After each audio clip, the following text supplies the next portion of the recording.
Aujourd'hui, il est signalé à Walungu Centre, à Sangue, près d'Ouvira, à Kipé, c'est près de Lubero Centre, à 15 km. Donc ces sanctions-là ne font que raviver peut-être la rage du M23, avancer encore pour que Kinshasa se réveille finalement. Et que Kinshasa dise que les sanctions ne servent à rien. Parce que c'est une pression, bien sûr, c'est une pression diplomatique, on ne peut pas le nier.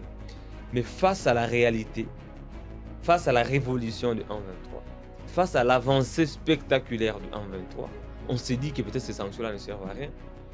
On s'est dit que peut-être même toutes ces puissances n'ont pas une mainmise directe sur le conflit.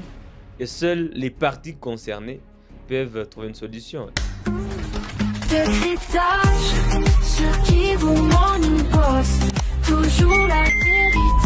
Le décryptage sur Kivu Morning Post, messieurs, dames, bonjour. Les États-Unis ont annoncé jeudi 20 février 2025 des sanctions contre des individus et des entités liées à la violence et aux atteintes aux droits de l'homme dans l'Est de la République démocratique du Congo. Cette action inclut la désignation du ministre d'État rwandais chargé de l'intégration régionale, James Kabarebe, et Laurence Kanyuka, porte-parole politique du 1-23, qui sont frappés aujourd'hui par les États-Unis. Depuis la mi-décembre 2024, le groupe armé 1-23 soutenu par les pays étrangers a étendu son contrôle sur le territoire de la République démocratique du Congo avec la prise de Goma et la prise de Bukavu dans les sites Kivu. Et selon les États-Unis, cette agression sape l'intégrité territoriale de la République démocratique du Congo. James Kabarebe et Laurence Kanyuka, on en parle aujourd'hui, sanctionnés par les États-Unis. Jospin, bonjour et bienvenue. Bonjour Blaise et bonjour à tous ces milliers de spectateurs qui nous suivent de partout à travers le monde. La République démocratique du Congo, au Conseil de sécurité des Nations Unies, a demandé qu'il y ait des sanctions. Les États-Unis, 11 jours après, il y a des mesures quand même prises. Est-ce qu'on peut dire que c'est la conséquence de la diplomatie congolaise? Bien sûr, la diplomatie congolaise ces derniers temps, depuis que le M23 avance sur Goma et prend Goma, Bukavu, il y a quand même beaucoup d'initiatives sur le plan international avec la ministre des Affaires étrangères Thérèse Kaikwamba, le président Tshisekedi aussi. Ça bouge quand même les lignes. C'est une réponse, on peut dire, satisfaisante pour Kinshasa sur le plan diplomatique, sur papier. Mais sur terrain, c'est un non-événement. Pourquoi c'est un non-événement? Parce que ça ne change rien. C'est comme les décisions, les conclusions du sommet conjoint EAC SADC tenu à Dar es Salaam, qui avait demandé un cessez-le-feu, qui avait même exigé un cessez-le-feu immédiat. Aujourd'hui, les chefs d'état-major de l'EAC se réunissent encore pour voir dans quelle mesure sécuriser Goma. C'est aussi sur papier. Mais est-ce qu'après cette réunion, il y aura des contingents qui seront envoyés pour sécuriser Goma et le 23 va se retirer? Je ne sais pas. À l'époque de l'EAC sur le sol congolais, c'était une force neutre pour sécuriser Goma. Il y a eu d'ailleurs une brigade de la MONUSCO aussi qui avait lancé des opérations pour sécuriser Goma et Sake avec la fameuse opération Springbok. Mais c'était sur papier, sur terrain. Goma n'a pas été sécurisé.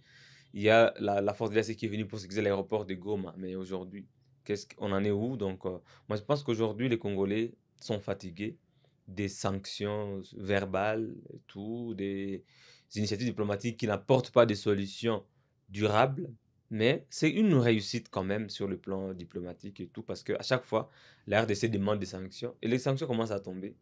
Mais est-ce qu'on ne va pas encore changer de rhétorique? Il y a des sanctions, mais qu'est-ce que ça fait? Nous avons l'expérience aujourd'hui avec les pays de la CEDEAO, les pays de l'Afrique de l'Ouest, qui se sont déliés de l'Occident, qui ont refusé même la présence, l'intervention des militaires, par exemple français sur leur sol. Et on a vu que la France n'a pas attaqué le Mali, la France n'a pas attaqué le Burkina, parce que ce sont des pays souverains. Et c'est pourquoi aujourd'hui nous remettons la responsabilité à Kinshasa, à la RDC, de trouver une solution durable à cette question. La solution ne viendra pas des États-Unis et ne viendra pas non plus de la France, parce que Emmanuel Macron a demandé au M23 de se retirer immédiatement de Bukavu. Le M23 n'a pas répondu à Emmanuel Macron et j'ai entendu dire que le M23 s'est posé la question de savoir où est-ce que nous irons. une fois nous nous rétractons, nous allons où? Nous allons où? Nous retirons, maintenant nous allons où? Nous sommes sur le sol congolais, nous sommes des Congolais. Nous allons analyser des communications de deux pays touchés, ça veut dire la République démocratique du Congo et le Rwanda. Commençons par la réaction de la RDC. La RDC se félicite de ces sanctions. Est-ce que aujourd'hui nous pensons que sanctionner les acteurs du M23 va permettre à ces mouvements de se sentir fragiles et peut-être d'abandonner la lutte? C'est pas une première, il faut qu'on le dise ainsi. Corneille Nangaa est sanctionné. Willy Ngoma, Bernard Biamungu est sous D'ailleurs, condamné à sanction de mort. l'Union européenne Une peine de mort pèse sur eux. sur une dizaine, Mhm. y compris Magloire Paluku, Kavunga, y compris Henri Magie, Adam Tchalwe, Munkuntu. Ils sont nombreux qui sont sous sanction de Kinshasa d'abord, qui sont condamnés à mort, et d'autres qui sont sous sanction de l'Union européenne, aujourd'hui des États-Unis d'Amérique. Mais on s'est dit, est-ce qu'il y a un impact pragmatique sur le terrain? Non, parce que en dépit des condamnations à mort, le M23 avance. Aujourd'hui, est signalé à Walungu Centre, à Sangue, près d'Ouvira, à Kipese, près de Lubero Centre, à 15 km. Donc ces sanctions-là ne font que raviver peut-être la rage du M23, à avancer encore pour que Kinshasa se réveille finalement. Et que Kinshasa dise que les sanctions ne servent à rien. Parce que c'est une pression, bien sûr, c'est une pression diplomatique, on ne peut pas le nier. Mais face à la réalité, face à la révolution du 1-23, face à l'avancée spectaculaire du 1-23, on s'est dit que peut-être ces sanctions-là ne servent à rien. On s'est dit que peut-être même toutes ces puissances n'ont pas une main mise directe sur le conflit. Et seuls les partis concernés peuvent trouver une solution. Et cela, ce n'est pas moi qui le dis. C'est Lorenzo, le président angolais, qui est notre facilitateur. En faisant une analyse, c'est Yoweri Museveni qui l'a dit, William Ruto, tous ces chefs d'État africains pensent que la solution doit venir des initiatives internes et des dialogues directs. Des dialogues directs, déjà avec des acteurs qui sont sanctionnés et qui sont passibles aujourd'hui de la peine de mort. Est-ce que les négociations ne seront pas très rudes comme on pouvait les penser? Parce qu'il faut commencer par là. Si on va parler, je pense que l'M23 va commencer par l'annulation de toutes ces sanctions qui pèsent sur leurs membres. Vous savez, en politique de négociation, la règle, c'est la concession. On ne peut pas négocier sans concéder. Quand vous négociez avec quelqu'un, il faut accepter de pardonner, même d'amnistier. C'est pourquoi on parle même d'amnistie. Un crime de guerre même.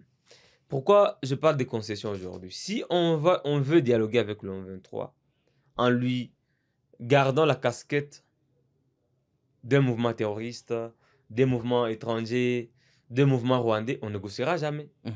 Ça n'arrivera jamais. Si Kinshasa maintient la même position politique, diplomatique et juridique, il n'y aura jamais de négociation. Parce que sur le plan juridique, d'abord, le M23 sont condamnés, les rebelles du M23, les responsables sont condamnés à mort par la justice congolaise. Est-ce qu'on peut négocier avec des condamnés à mort? Jamais. Sur le plan politique, ce sont des Rwandais. C'est un mouvement rwandais, c'est un mouvement terroriste. On ne peut pas négocier avec un mouvement terroriste. C'est pourquoi jusqu'à présent, Kinshasa peine à négocier avec le M23. Sur le plan diplomatique, on négocie plutôt avec le Rwanda. On l'a vu à Luanda. Et le Rwanda qui ne veut pas entendre le conflit sur cette territoire. Tshisekedi a refusé de négocier avec le 1-23. Il a dit que lui, il parle avec le Rwanda parce que le Rwanda qui est concerné, le 1-23 n'est qu'une coquille vide. Le M23, c'est un mouvement figurant. La réaction du Rwanda face à ces sanctions, le Rwanda le Rwanda dit ceci: si les sanctions pouvaient ramener la paix dans la sous-région, aujourd'hui, on aurait la stabilité. Le Rwanda même se moquerait de certains responsables des relations sous-régionales ou internationales. C'est ici où nous l'avons dit, le Rwanda qui a suspendu sa coopération avec... qui a sanctionné la Belgique. Voilà, on peut dire comme ça, le Rwanda sanctionne la Belgique. Donc, vous voyez ce niveau-là. Donc, c'est la Belgique qui a toujours sanctionné des pays africains, notamment la RDC ou des responsables de la RDC et du Rwanda dans ce conflit. Mais quand c'est le Rwanda maintenant qui commence à mettre fin à ces coopérations d'aide avec la Belgique, ça montre que certains pays africains ne tremblent plus devant des pays occidentaux. Parce qu'il y a les rapports de force aujourd'hui. D'ailleurs, la RDC devait être une puissance qui s'impose au monde, avec le coltan qu'elle dispose, 65% de la réserve mondiale, avec le coltan, avec le cobalt, avec tous ces minéraux-là. La RDC devait s'imposer. La RDC ne devait pas continuer à quémander des sanctions. La RDC ne pouvait pas continuer à quémander des sanctions, quémander la solidarité internationale aujourd'hui. Bah, je me dis, est-ce qu'on va arriver à la fin de ce conflit avec le même positionnement diplomatique, en considérant qu'il faut parler avec le Rwanda, mais le Rwanda qui tourne le dos à la RDC? Vous voulez parler avec quelqu'un, quelqu'un vous tourne le dos, mais vous continuez à demander que le processus de Nairobi continue. Moi, je me dis déjà que ce processus-là, c'est un raté, c'est une perte de temps. Parce que ce processus-là ne tient pas compte du M23 comme un groupe armé congolais. C'est plutôt le processus de Nairobi qui tenait compte du M23 comme un groupe armé, comme autant d'autres. Moi, je me dis que ces sanctions-là, si elles se limitent à sanctionner James Kabarebe, je dois révéler à certains Congolais aujourd'hui qu'un rapport des experts de l'ONU avait reconnu James Kabarebe comme le commandant en chef d'une opération, North Kivu Operation, à travers laquelle des militaires rwandais seraient déployés au Nord Kivu. Et que c'est James qui gérait cette opération-là. Mais après les rapports, qu'est-ce qui a suivi? Nous sommes toujours en train de vivre le statu quo. Je vais poser une dernière question pour finir. Ça ne fait rien. On a parlé de plus de 4000 militaires. Jospin, une dernière question pour finir. Une dernière question pour finir. Comme citoyen congolais, on met de côté votre casquette de journaliste. Si vous étiez en face de Félix, quel conseil vous donneriez au chef de l'État? Parce que tous on a plein de conseils. C'est hier que j'ai suivi sur la radio Top Congo, Augustin Kabouya, qui regrettait. Qui a dit Félix nous a donné tout à l'IDPS. Qui regrettait de voir que malgré tous les efforts du président Félix Tshisekedi en faveur de l'UDPS, aujourd'hui, il n'a pas été aidé par son parti politique. Cela veut dire que implicitement, Augustin Kabouya voudrait dire que Félix Tshisekedi n'est pas bien entouré. Il a donné le pouvoir à l'UDPS. Il leur a donné toutes les positions puissantes, en commençant par la Cour constitutionnelle, par l'exécutif, le Parlement, un peu partout. Il a tout fait. Dans les entreprises, il a tout fait. Mais aujourd'hui, le mal, c'est que le président, je ne sais pas si c'est à moi de conseiller au président. Je vais revenir sur ce que disent certaines autorités de ce pays, c'est surtout ecclésiastiques comme le secrétaire de la Senko. Lui, il pense qu'on ne peut pas traiter la question du 1-23 sans le 1-23. Il faut associer le 1-23. Parce que le 1-23, il faut parler avec le 1-23. Merci, Jospin. Pourquoi je le dis? Je vais m'expliquer dans une minute, Blaise. 30 secondes. Le processus de Luanda ne reconnaît pas le 1-23 comme partie prenante directe au conflit. Et aussi longtemps que cela va rester ainsi, ce processus sera toujours caduque. Tout ce qui sera décidé à Luanda, on va demander le cessez-le-feu. Le 1-23 ne va pas déposer les armes parce qu'il n'est pas concerné. À Nairobi, aujourd'hui, on s'est dit, bon, tous ces groupes armés-là qui prenaient part à ce processus comme le 1-23 sont des Wazalendo. C'est aussi un processus à remettre en cause aujourd'hui. Donc le 1-23 se retrouve aujourd'hui face seulement aux prêtres, aux évêques de la 5 de l'SCC comme seule initiative qui peut le ramener sur une table avec Kinshasa. Et moi, je soutiens cela comme citoyen congolais parce que nous avons besoin d'une voie de sortie des crises. Merci beaucoup, Jospin. Nous avons suivi qu'il y aura une rencontre entre Félix Tshisekedi et les députés sénateurs membres de l'Union sacrée. Dans cette réunion, ne soyez pas de flatteurs devant les chefs.